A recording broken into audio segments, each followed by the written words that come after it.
ଶ୍ରୀମଦ୍ ଭାଗବତ ପ୍ରଥମ ସ୍କନ୍ଧ ଷଷ୍ଠ ଅଧ୍ୟାୟ। ଏହି ଅଧ୍ୟାୟରେ ନାରଦଙ୍କର ଭକ୍ତିର ମହତ୍ତ୍ୱ ବର୍ଣ୍ଣିତ ହୋଇଛି। ବର୍ଷା ଋତୁ ଶେଷ ହେଲା ପରେ ଋଷିମାନେ ଅନ୍ୟ ସ୍ଥାନକୁ ପ୍ରସ୍ଥାନ କଲେ, କିନ୍ତୁ ନାରଦ ସେମାନଙ୍କ ଶିକ୍ଷାକୁ ନିଜ ହୃଦୟରେ ଅମର କରି ରଖିଲେ। କିଛି ସମୟ ପରେ ଏକ ଦୁଃଖଦ ଘଟଣା ଘଟିଲା। ଗୋଟିଏ ରାତିରେ ତାଙ୍କ ମା ଗାଈ ଦୁହିଁବାକୁ ଯାଇଥିବା ବେଳେ ସର୍ପ ଦଂଶନରେ ପ୍ରାଣ ହରାଇଲେ। ଏହା ନାରଦଙ୍କ ପାଇଁ ଅତ୍ୟନ୍ତ ବିଷାଦମୟ ଘଟଣା ଥିଲା, କିନ୍ତୁ ସେ ଏହାକୁ ଭଗବାନଙ୍କର ଇଚ୍ଛା ଭାବରେ ଗ୍ରହଣ କଲେ ଏବଂ ଭାବିଲେ ଏହା ମୋତେ ସାଂସାରିକ ବନ୍ଧନରୁ ମୁକ୍ତ କରିବା ପାଇଁ ଭଗବାନଙ୍କର କୃପା। ତାପରେ ନାରଦ ଘର ଛାଡ଼ି ଉତ୍ତର ଦିଗକୁ ପ୍ରସ୍ଥାନ କଲେ।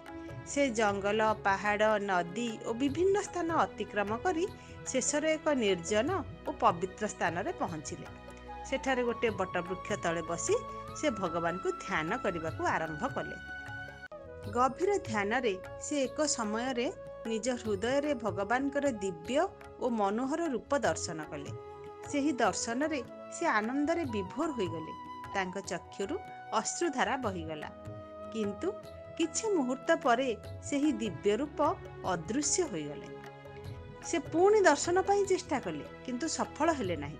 ସେତେବେଳେ ଭଗବାନଙ୍କର ଦିବ୍ୟ ଶବ୍ଦ ଶୁଣିଲେ, ଏହି ଜନ୍ମରେ ତୁମେ ମୋର ସାକ୍ଷାତ ଦର୍ଶନ ପାଇବ ନାହିଁ, କିନ୍ତୁ ତୁମର ମୋ ପ୍ରତି ପ୍ରେମ ଓ ଭକ୍ତି ଦିନକୁ ଦିନ ବୃଦ୍ଧି ପାଇବ। ଏହାପରେ ନାରଦ ସଦା ଭଗବାନଙ୍କର ସ୍ମରଣ ଓ ଭଜନରେ ଲୀନ ରହିଲେ।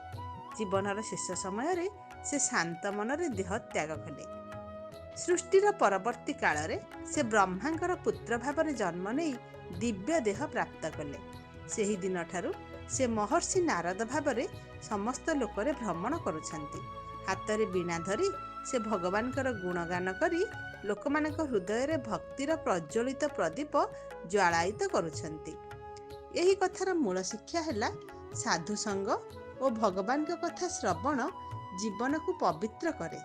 ବିପଦକୁ ମଧ୍ୟ ଭଗବାନଙ୍କର କୃପା ଭାବେ ଗ୍ରହଣ କରିବା ଉଚିତ।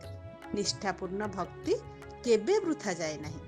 ଭଗବାନଙ୍କର ସ୍ମରଣ ହିଁ ଜୀବନର ସର୍ବୋତ୍ତମ ଧନ। ଜୟ ଜଗନ୍ନାଥ।